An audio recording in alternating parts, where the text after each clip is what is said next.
नमस्कार प्यारे दोस्तों, एबी मैथ लर्निंग चैनल में आप सभी का बहुत बहुत स्वागत है। आज हम क्लास 10th के मेंस्ट्रुएशन का एरिया रिलेटेड कुछ फॉर्मूले पढ़ेंगे। सबसे पहले एरियाज रिलेटेड टू सर्कल, वो मैं आपको बता रहा हूँ जैसा कि आपको अपने स्क्रीन में नज़र आ रहा है। देखिए हमारे पास सबसे पहले जो है सर्कमफ्रेंस या पेरीमीटर ऑफ सर्कल। ठीक है बच्चों, अब ये हमारे पास होता है C से इसको डिनोट करते हैं C equal to 2 pi r। ये फॉर्मूला हमारे पास किसका है? Circumference of a circle. उसके बाद एरिया ऑफ सर्कल हमारे पास होता है पाई r स्क्वायर। इसको A से डिनोट करते हैं।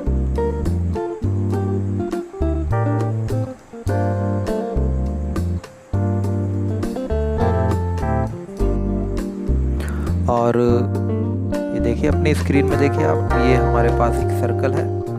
सर्कल में जैसा कि आपको पता है इसमें मेजर सेक्टर, माइनर सेक्टर ये होते हैं, जैसा कि आपको यहाँ फिगर में नज़र आ रहा है। ये माइनर सेक्टर है और ये जो पूरा बचता है इसको बोलते हैं मेजर सेक्टर। ये आपने छोटी क्लास में भी पढ़े होंगे। और दूसरी तरफ भी ऐसे ही हमारे पास माइनर सेगमेंट, मेजर सेगमेंट। ये देखिए अगर यहाँ से अगर हम कोई कॉर्ड ड्रॉ कर दें, हिंदी में इसको जीवा बोलते हैं, तो ये जो छोटा वाला हिस्सा इसका होता है उसको माइनर सेगमेंट बोलते हैं और बड़े वाले पार्ट को हम मेजर सेगमेंट बोलेंगे। और ये हमारे पास दूसरा देखिए, यहाँ पर सर्कल में अगर ऐसे हम कोई सेगमेंट बना दें या इसको सेक्टर बोलते हैं तो उसका एंगल थीटा, यहाँ पर देखिए वो एंगल क्या होता है? थीटा। फिर ऐसे ही अगर हम एक कॉर्ड अगले इस फिगर में देखिए, अगर कॉर्ड ड्रॉ कर दें और ऐसे बना दें, ये भी एक सेक्टर बन गया, इसका एंगल थीटा होता है। रेडियस क्या होती है? आर से डिनोट करते हैं। तो इसके भी हमारे पास फॉर्मूले होते हैं। तो देखिए यहाँ पर हमारे पास area of the sector of angle, ये जो एंगल है इसका एरिया थीटा, हम इसको एंगल को थीटा बोलते हैं। थीटा ऐसे लिखते हैं बच्चों, ये इसको थीटा बोला जाता है। तो थीटा इक्वल टू क्या है हमारे पास? जो सेगमेंट का हम एंगल निकालेंगे सेक्टर का, theta upon 360 into pi r square. ठीक है।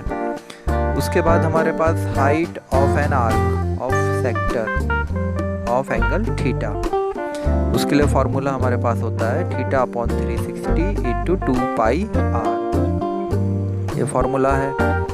उसके बाद देखिए हमारे पास अगला area of segment of the circle. जो एरिया ऑफ सेगमेंट, यहाँ पे सेगमेंट है, उसके लिए यहाँ पर हमारे पास फॉर्मूला है area of the corresponding sector minus area of the corresponding triangle. जो ये क्रॉसपॉन्डिंग हमारे पास सेक्टर है, ये इसका एरिया, और जो क्रॉसपॉन्डिंग यहाँ पर ये देखिए अगले फिगर में जो ये ट्राइंगल बना है ये उसके लिए है। ये देखिए ये तो इसका एरिया होगा, माइनस क्या कर देंगे? ट्राइंगल का एरिया। तो हमारे पास शेडेड रीजन का एरिया आ जाता है इस तरीके से। अब हमारे पास अगला फॉर्मूला आ रहा है area of combination of plane figure. Plane figure में जैसे हमारे पास आता है एरिया ऑफ ट्राइंगल, ये आपको पता ही है 1/2 बेस इंटू हाइट होता है। ठीक है। और दूसरा आपने हीरोन का फॉर्मूला भी पढ़ा होगा क्लास 9th में, उसके लिए फॉर्मूला है area of triangle equal to root के अंदर s into S minus A, S minus B, S minus C. अब s क्या होता है? s का मतलब है सेमी पेरीमीटर। तो उसके लिए फॉर्मूला ये है हमारे पास। पहले आपको ऐसे निकालना पड़ेगा, s equal to A plus B plus C upon 2, ये आपको निकालना पड़ेगा, तब ये होगा हमारे पास। ठीक है। अब देखिए नेक्स्ट हमारे पास क्या है, ये आया नेक्स्ट, यानी सरफेस एरिया एंड वॉल्यूम। अब सरफेस एरिया ऑफ क्यूबॉइड, ठीक है, क्यूबॉइड के लिए होता है, देखिए ये आपको फॉर्मूला दिखाता हूँ बच्चों। ये देखिए ये है आपके पास 2 into L B plus B H plus H L. फिर वॉल्यूम ऑफ क्यूबॉइड क्या होती है? L into B into H. ठीक है बच्चों, क्यूबॉइड का मतलब है कि जिसमें आपके पास कोई ऐसा फिगर जिसकी लेंथ, हाइट, ठीक है, ब्रेथ, तीनों में क्या हो? डिफरेंस हो, अलग अलग हो, मतलब एक जैसी ना हो, तो उसको क्या बोलते हैं हम? क्यूबॉइड। ठीक। इसके बाद ये देखिए हमारे पास surface area of cube. Cube आपको पता है, क्यूब में उसकी लेंथ भी, उसकी हाइट भी, उसकी ब्रेथ भी, क्या होगा, सेम होगा, उसे क्यूब बोला जाता है ऐसे फिगर को। यानी ऐसा बॉक्स, जैसे मान लीजिए कोई बॉक्स है आपके पास, जैसे आपका ज्योमेट्री बॉक्स है, तो ज्योमेट्री बॉक्स क्या है, वो है क्यूबॉइड, ठीक है।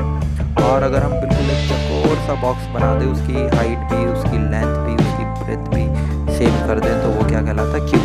तो इसका फार्मूला हमारे पास होता है सरफेस एरिया का 6a स्क्वायर, और उसकी वॉल्यूम होती है a क्यूब।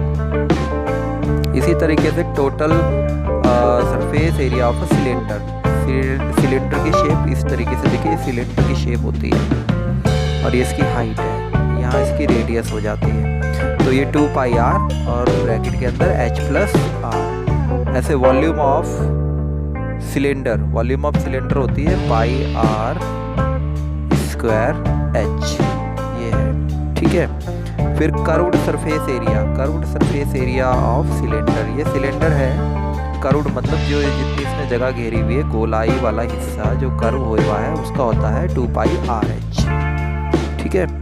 फिर उसके बाद हमारे पास आता है curved surface area of cone. ये देखिए कोन है आपके पास, ये कोन बना हुआ है, और कोन की स्लैंट हाइट होती है, जिसे हिंदी में तिर्यक ऊंचाई बोलते हैं, और जो हाइट सीधी हाइट है एकदम परपेंडिकुलर हाइट, उसको बोलते हैं h। तो ये होता है 1/2 L इंटू 2 पाई r, यानी क्या बन गया ये पाई r l। ये फॉर्मूला ऐसे बना है पाई r l।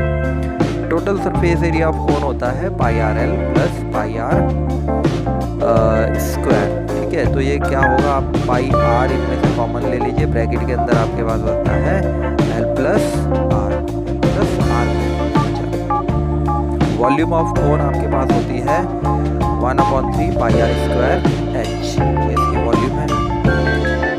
फिर हम आते हैं स्पेयर। स्पेयर बच्चों, जैसे दो कटोरी को आपने आपस में मिला दिया और उनको अलग अलग कर दें, तो वो एक स्पेयर बन जाता है, फिगर में आपको दिख रहा है, ठीक है। बहुत से बच्चे सर्कल को ही, ये सर्कल बनाए, इसी को स्पेयर। स्पेयर ऐसा नहीं है, अगर हम उसको 2 भागों में काटें तो उसमें हमें अंदर की तरफ गहराई भी मिलेगी, यानी कटोरी की तरह होगा, ठीक है।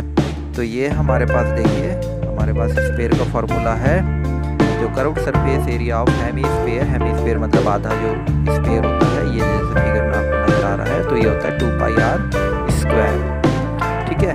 और total surface area of hemisphere होता है 3 पाई r स्क्वायर, देखिए 3 पाई r स्क्वायर और 2 पाई r स्क्वायर, ये है हमारे पास। उसके बाद हमारे पास आएगा वॉल्यूम ऑफ हेमीस्फीयर, ये होती है 2/3, क्या होती है 2/3 पाई r क्यूब, हेमीस्फीयर की वॉल्यूम। और अगर हम स्फीयर की कर दें तो आपको बस 4/3 पाई r क्यूब कर देना है। इस तरीके से बच्चों ये हमारे कुछ फॉर्मूले थे, और उम्मीद है कि ये आपको समझ में आए होंगे। और मैं आपसे रिक्वेस्ट करता हूँ कि अगर अभी तक आपने हमारे इस वीडियो को सब्सक्राइब नहीं किया है, इसको लाइक नहीं किया है, शेयर नहीं किया है, तो प्लीज़ आप हमारे चैनल को लाइक कर दीजिए, हमारे चैनल को शेयर कर दीजिए, और साथ में सबसे ज़्यादा इम्पोर्टेंट हमारा मोटिवेशन बढ़ाने के लिए इसको सब्सक्राइब करना बिल्कुल भी मत भूलिएगा। मेरा टारगेट है 1000 सब्सक्राइबर का, तो प्लीज़ पहले आप मेरे 1000 सब्सक्राइबर में आ जाइए। मैं आपको लेटेस्ट जानकारी मैथ से संबंधित देता रहूँगा, और class 10th 9th 11th 12th के इसमें वीडियो सभी आएंगे, पर मुझे आपका सपोर्ट चाहिए। Thank you so much for watching this video, thank you so much.